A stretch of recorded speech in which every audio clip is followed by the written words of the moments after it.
हमने लोन लिया 1 लाख रुपया, 1 लाख रुपया लोन लिया। इसका जो टर्म लिया यानी कि कितने दिनों में सधाना है, 5 साल में सधाना है। और बैंक ने हमको ईएमआई दे दिया 2174 रुपया 24 पैसा का। अब हमको पता लगाना है कि इस कंडीशन में बैंक हमसे इंटरेस्ट कितना ले रहा है। हमको ईएमआई पता है, ईयर पता है, लोन अमाउंट पता है। अगर हमको इंटरेस्ट निकालना है तो उसके लिए हम लोग एक फंक्शन यूज करते हैं जिसका नाम है रेट फंक्शन। इसका यूज आप दो अलग अलग बैंकों के लोन में भी कंपेयर करके देख सकते हैं कि एक बैंक ईएमआई अगर ज्यादा ले रहा है तो वो कितना इंटरेस्ट ले रहा है, दूसरा बैंक अगर ईएमआई कम ले रहा है तो वो कितना इंटरेस्ट ले रहा है। इंटरेस्ट को निकालने के लिए हम लोग यूज करते हैं रेट फंक्शन का।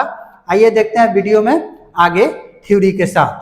रेट फंक्शन का उपयोग हम तब करते हैं जब हमको लोन का अमाउंट पता हो, ईएमआई पता हो और कितने दिनों तक देना है वो पता है, लेकिन इंटरेस्ट नहीं पता है। मान लेते हैं कि आपने किसी बैंक से लोन लिया 1 लाख रुपये का। ध्यान से सुनिएगा, समझिएगा। 1 लाख रुपये का लोन लिया, बैंक ने आपको बोला कि 2174 रुपया 24 पैसा आपको हर महीने देना है। ये ऊपर वाला आपका लोन अमाउंट हो गया, इतना आपने लोन लिया, और ये आपका ईएमआई हो गया, ठीक। और फिर बैंक ने आपको बोल दिया कि ये पैसा जो टर्म या एनपर आप जिसको बोलते हैं, ये टर्म, ये पैसा आपको 5 साल में सधाना है। अब इसमें देखिए कि आपको ये नहीं बताया गया कि इंटरेस्ट रेट कितना है। लोन अमाउंट पता है, ईएमआई पता है, कितने दिनों तक देना है ये पता है, लेकिन इंटरेस्ट रेट नहीं बताया गया।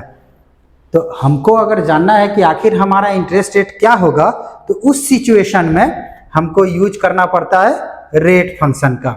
इसका सिंटेक्स क्या कहता है, इसका सिंटेक्स कहता है equal to rate bracket start. फिर से ध्यान से सुन लीजिए, लोन पता है, ईएमआई पता है, कितने दिनों तक देना है वो पता है। यानी लोन तो आप लिए हैं इसलिए आपको पता है, आपको ईएमआई देना है, बैंक बता दिया कि आपको इतना पैसा सधाना है, कितने दिनों तक, 5 साल तक। लेकिन आपको ये पता नहीं है कि इस 1 लाख पे जो हम 2174 रुपया 24 पैसा दे रहे हैं तो बैंक ने इंटरेस्ट कितना बांध रखा है, उसी को निकालने के लिए रेट का यूज करते हैं। तो हम देंगे इक्वल टू रेट, और यहाँ पर इसका सिंटेक्स होगा एन पर कॉमा, क्योंकि इंटरेस्ट रेट तो पता नहीं है कि यहाँ रेट डाला जाए और इस फंक्शन में काम भी नहीं करता है। इसके बाद हम देंगे पीएमटी कॉमा और फिर देंगे पीवी ब्रैकेट बंद इंटर, ठीक। एग्जाम्पल के तौर पे इन्हीं को हम उठाते हैं, हम देंगे equal to rate RATE rate bracket start. अब हम जो जमा कर रहे हैं टोटली 5 साल तक जमा कर रहे हैं, हर महीने देना है। तो हम यहाँ पे या तो 60 लिख दें या फिर हम यहाँ पे दे सकते हैं 5 गुने 12। क्यों दिया, क्योंकि 5 साल तक देना है, हर महीने देना है, कॉमा। इसके बाद हम देंगे अपना ईएमआई माइनस 2174 रुपया 24 पैसा। देखिए मेरा लैंग्वेज थोड़ा डिफरेंट है इसलिए मैं रुपया को रुपया बोल दे रहा हूँ, तो ये डोंट माइंड आप रहिएगा। इसके बाद हम देंगे कॉमा, फिर अपना लोन अमाउंट देंगे 1 2 3 4 5 ब्रैकेट बंद, और यहाँ पर हम गुना का साइन दे करके 12 दे देंगे। जैसे इंटर प्रेस करेंगे तो ये ऑटोमेटिकली आ जाएगा कि लगभग 11% आपका इंटरेस्ट ले रहा है बैंक। यहाँ पे दिया हुआ है कि लोन हमने कितना लिया है, 1 लाख, ईएमआई कितना है 2174 रुपया 24 पैसा, कितने दिनों में सधा देना है, 5 साल।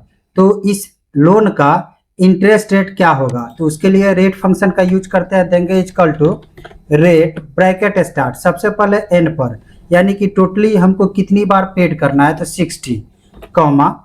इसके बाद पूछ रहा है पीएमटी, हमारा इंस्टॉलमेंट यानी ईएमआई क्या है, तो माइनस 2174 रुपया 24 पैसा, कॉमा। इसके बाद हमसे पूछा पीवी यानी कि हमारा लोन अमाउंट कितना है, तो हमने दे दिया 1 लाख रुपया। अब इसको हम ब्रैकेट बंद करेंगे, इंटर करेंगे। जैसे इंटर करेंगे तो ये हमारा मंथली यानी महीने वाला इंटरेस्ट रेट निकाल करके दिखा देगा, यानी 1% पर मंथ हमको देना है। हम फिर इसको सेलेक्ट करते हैं, F2 करते हैं, और लास्ट में ये जो ब्रैकेट बंद किए थे यहाँ पर हम इंटू 12 अगर लगा देते हैं तो ये हमारा ईयरली इंटरेस्ट रेट बताएगा, यानी 11% हम इंटरेस्ट दे रहे हैं यहाँ पर। अगर हम 2174 रुपया 24 पैसा हर महीने पेड करें 5 साल तक 1 लाख लोन लिए हो तो इसमें आप और भी एडिटिंग कर सकते हो। जैसे यहाँ पर 1 लाख दिए हो, हम F2 से इसको एडिट किए, कॉमा यहाँ महीने के लास्ट वाला और स्टार्टिंग वाला जो मैंने आपको पीछे टाइप में बताया था वो भी दे दोगे तब भी सेम आएगा। तो ऐसे आप करके ट्राई कीजिए।